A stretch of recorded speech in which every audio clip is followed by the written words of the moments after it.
These are the top 10 facts from The Running Man. It's showtime. Fact number 1. Released on November 13, 1987, The Running Man is based on a 1982 sci-fi novel of the same name by Richard Bachman.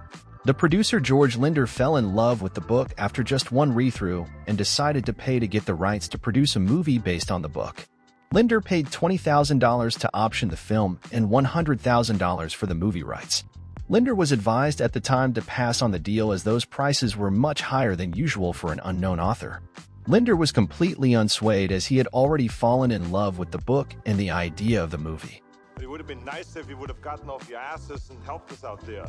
Fact the second. A lot of viewers didn't realize there was a famous rock star in the cast.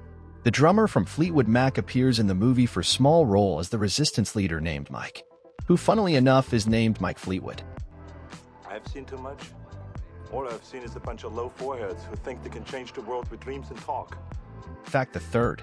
The Running Man was the main inspiration for American Gladiators, a highly physical game show where everyday people competed against the people we knew as gladiators.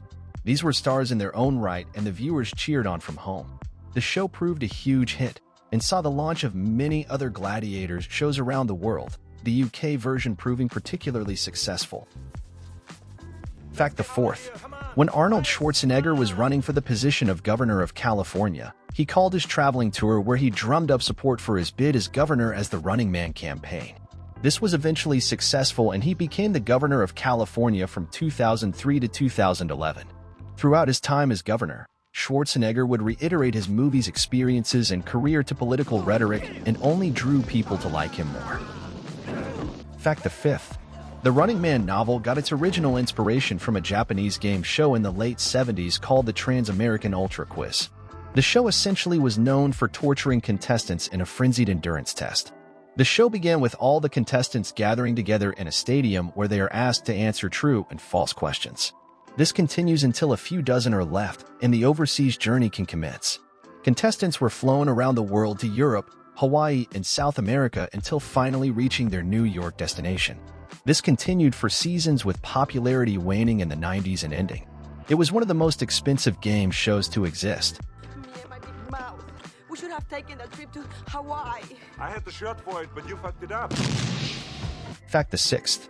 The novelization came before the movie, also titled The Running Man. The novel was written by someone by the name of Richard Bachman. The author was unknown at the time, and therefore the book did not see much popularity. It came out later that the author Bachman was a pseudonym for Stephen King, and King had written the book himself.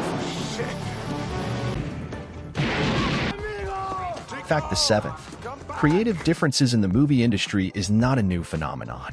And for The Running Man, it was no different as directors and producers and other talents were all picking the script apart with every version created by the script writer Steven D'Souza.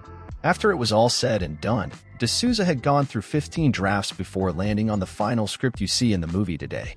Shame the network. That's right. Shame it up your ass. Forget this crazy uplink business. You're gonna get us all killed. We got to move on. Fact the eighth. Arnold Schwarzenegger is not shy when it comes to his opinion. Having starred in previous smash hits before the release of The Running Man, including The Terminator, Commando, and Predator, all of these previous movies had grossed much higher than The Running Man in the box office.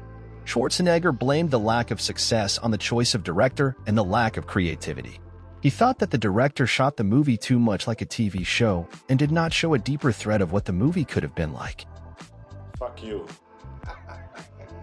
Fact the ninth. The Running Man suit that the contestants wear bears an Adidas logo at the hip and right arm.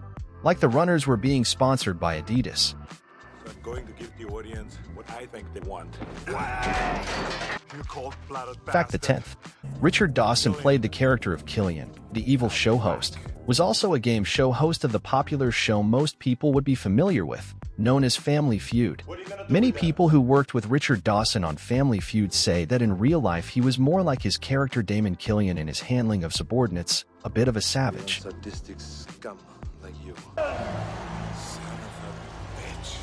I live to see you eat that contract. But I hope you leave enough room for my fist because I'm going to ram it into your stomach and break your goddamn spine! Ah!